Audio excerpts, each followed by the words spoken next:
días, amigos televidentes. Bienvenidos a una emisión de su programa Visión Jurisprudencial. Hoy nos encontramos con la doctora Karen Arcos, con quien vamos a discutir varios temas acerca de derechos humanos y de cómo estos son tratados en el Ecuador. Hola Karen, ¿cómo estás? Buenos días, Emilia, un gusto para mí poder compartir aquí en este programa. Bueno, Emilia, yo creo que te voy a plantear la misma pregunta que le hice alguna vez a la colectividad. ¿Qué te parece a ti que el Estado ecuatoriano, siendo garantista de derechos fundamentales, sea él mismo el que vulnere estos? Me parece algo inconstitucional y que el Estado no está cumpliendo con su deber, que está establecido en la Constitución, de garantizar el cumplimiento de los derechos de todas las personas que conformamos el Ecuador. Muchas veces es el mismo Estado quien vulnera los derechos de estas personas. ¿Cómo no resulta indignante para toda la parte de la población que esto suceda? Y es así, Emilia. Con esto pasamos a debatir y a exponer un tema que ha conmocionado el Ecuador entero. Esto viene de la Corte Interamericana de Derechos Humanos, el caso Vera Vera y otra versus el Ecuador. Este caso sucede el 19 de mayo del 2011, en el que la Corte Interamericana de Derechos Humanos, en adelante la Corte Interamericana, Corte o Tribunal, emitió una sentencia mediante la cual declaró la responsabilidad internacional de la República del Ecuador. En adelante, el Estado o Ecuador, por la violación de los derechos a la vida, a la integridad personal, a las garantías judiciales y a la protección judicial, en perjuicio del señor Pedro Miguel Vera Vera, por la falta de atención médica adecuada y oportuna, luego de que fue detenido con una herida de bala y mantenido bajo la custodia del Estado, tras lo cual falleció 10 días después. El Ecuador no ha realizado una investigación sobre las circunstancias de su muerte. El señor Pedro Miguel Vera Vera tenía 20 años de edad. Fue detenido el 12 de abril de 1993 por miembros de la Policía Nacional en la ciudad de Santo Domingo de los Colorados, luego de que fuera perseguido por un grupo de personas quienes aparentemente lo acusaban de haber cometido asalto y robo a mano armada y escucharse un disparo de arma de fuego. Al detenerlo, los policías notaron que presentaba una herida de bala a la altura del pecho, en el costado izquierdo, y lo trasladaron al taxi cerca al cuartel de la policía de la ciudad. Luego de ser registrado en dicho lugar, ese mismo día el señor Vera Vera fue trasladado al Hospital Regional de Santo Domingo de los Colorados, de donde fue dado de alta el día siguiente, el 13 de abril de 1993. Vera fue trasladado a este centro de detención provisional de Santo Domingo de los Colorados, lugar donde permaneció hasta el 17 de abril, cuando debido a las complicaciones de la herida de bala que presentaba, fue trasladado nuevamente al Hospital Regional de Santo Domingo de los Colorados. El 22 de abril fue llevado al Hospital Eugenio Espejo de Quito, lugar donde falleció al día siguiente a consecuencia de las lesiones consecutivas a la penetración de proyectil de arma de fuego. Bueno, con esto es como la introducción a este caso, que creo que no ha sido estudiado dentro de este programa aún. Entonces, Emilia, es lo que yo te puedo como que dar un adelanto de lo que sería todo el proceso que se ha venido dando, para luego llevarte a un desarrollo más profundo de lo que pasó, en donde la Corte destacó que la única indagación realizada por el Estado sobre los hechos mencionados consta de un informe policial elaborado en 1995, es decir, 2 años después de los hechos, el cual aparentemente estaba dirigido a esclarecer la supuesta violación de los derechos humanos del señor Vera Vera por parte de miembros de la institución policial.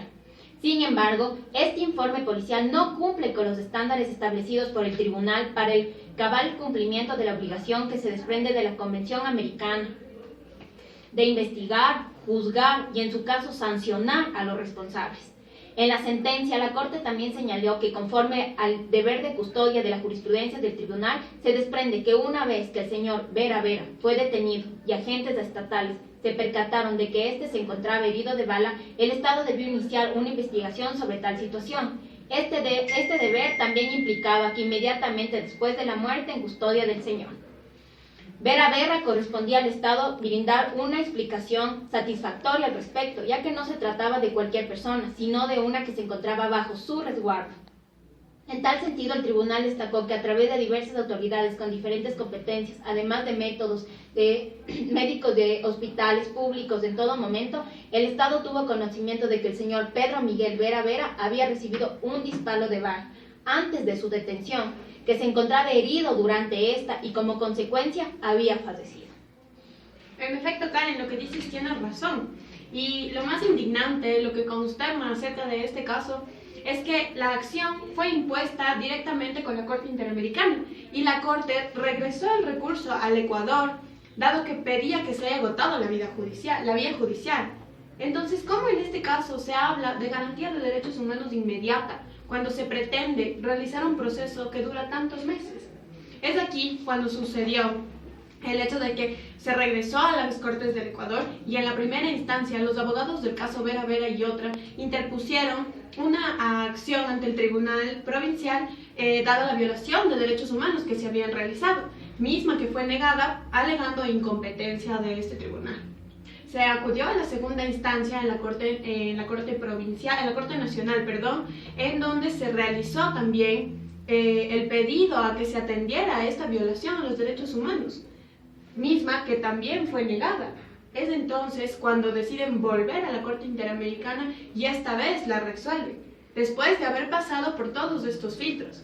La acción de los abogados fue interesante, Karen, dado que a pesar de que ellos recibieron negativas en ambas sedes, ellos continuaron con el petitorio, volvieron por segunda vez a la Corte Interamericana y es entonces donde efectivamente recibieron una respuesta por parte de la Corte. Es entonces donde se analizó la violación de derechos que se había dado, principalmente el derecho a la integridad y a la vida, que se puso en peligro en el caso del señor Vera Vera, donde en efecto este derecho fue completamente nulitado al acabar con su vida por no brindar la atención médica pertinente, cosa que también se analiza en la sentencia de la Corte. Se hizo también un análisis de cada etapa de atención médica que recibió el señor Vera Vera, dado que fue llevado a 2 hospitales en 2 ocasiones en los cuales en ninguno recibió la atención médica necesaria que hubiera necesitado para precautelar su vida. En vista de esto, la Corte Interamericana determina que en efecto se violaron los derechos del señor tanto a la vida como a su integridad física y obviamente la violación del derecho a la salud que él tenía y a la atención médica conllevó a la violación de los otros derechos que hemos mencionado. Las garantías judiciales y la protección judicial de él se vulneraron post-mortem, Karen, dado que cuando él murió, aún así no se permitió que el proceso llegara dentro de las instancias mínimas, es por eso que se tuvo que llegar hasta la Corte Interamericana. ¿De qué Estado de Derechos y Justicia hablamos cuando el Ecuador permite que se llegue hasta la Corte Internacional en lugar de resolver dentro del mismo Estado este tipo de conflictos? Y por último, de lo que hemos estudiado, podemos ver que la Corte Interamericana, al analizar todo este proceso y darle la razón al señor Vera Vera, emite una sentencia y adopta la necesidad de emitir una sanción para el Estado ecuatoriano. La Corte desestima las excepciones presentadas por el Estado, dado que el Estado no tenía ningún tipo de razón para haber negado esta atención médica. Le da la responsabilidad al Estado por la violación de los derechos a integridad personal y a la vida, y también ante los derechos humanos por la negativa que se le dio para su salud. La responsabilidad de la violación a las garantías judiciales, dado que después no se le hizo factible realizar la demanda de esto dentro de las instituciones del Estado ecuatoriano. El Estado es responsable por los derechos y la Convención Americana sobre Derechos Humanos emite su sentencia pidiendo la reparación de esto. La Corte dispone, por tanto, que el Estado adopte en un plazo razonable las medidas para que la madre de Pedro Miguel Vera Vera pueda conocer lo sucedido a su hijo.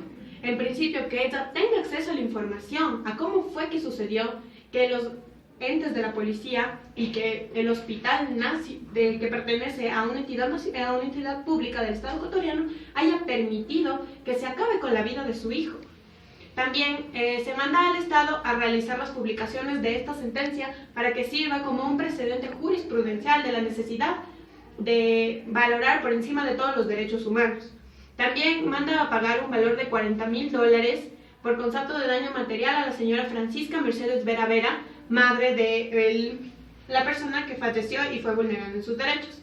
Conforme a lo establecido en la Convención Americana de Derechos Humanos, la Corte supervisará que se dé cumplimiento a la sentencia. En conclusión, podemos determinar que el Estado ecuatoriano aún le falta mucho para llegar a considerarse realmente como un Estado constitucional de derechos y justicia, Karen. Es en efecto una labor que nos corresponde a todos, sin embargo tiene que empezar por las personas que se encuentran ahí, por los jueces, tanto de primera como segunda instancia y en la Corte Nacional, que garanticen los derechos de los funcionarios públicos y también de la fuerza pública, que fueron en este caso los que vulneraron el derecho. Bueno, Karen. Y como hemos venido mencionando alrededor de este programa, es necesario que se cumpla cabalidad con lo que se refiere a los derechos fundamentales de las personas, ya debido a que estamos en un Estado garantista de derechos y que nuestra Constitución los ampara. Gracias, amigos televidentes, por acompañarnos en este programa. Nos vemos, hasta la próxima.